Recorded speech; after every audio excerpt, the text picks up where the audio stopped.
புரட்சி என்பது வெறும் ஆயுதம் அல்ல, அது ஒரு தத்துவம் என எனக்கு போதித்தவள். அவளின் காதல் புத்தகங்களின் பக்கத்தை போல அறிவினால் பிணைக்கப்பட்டது. லட்சிய பாதையில் முதல் வாசலில் அவள் கைகளை கோர்த்து நடந்தேன்.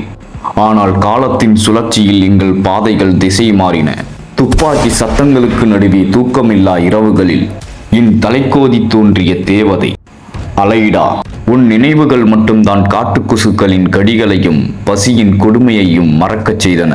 போர்க்களத்தின் புழுதியில் நான் கண்ட ஒரே ஒரு வெண்மலர் நீ. குழந்தைகளுக்கு எழுதிய அந்த கடிதம் ஒரு தந்தையின் இறுதி முத்தம். என் செல்வங்களே, உங்களின் தந்தையை புகைப்படத்தில் தேடாதீர்கள். அநீதிக்கு எதிராக உயர்த்தும் ஒவ்வொரு கைவிரல்களிலும் நான் இருப்பேன். தன் இதயத்தை அறுத்தெடுத்து காகிதத்தில் ஒட்டிய கவிதை அது.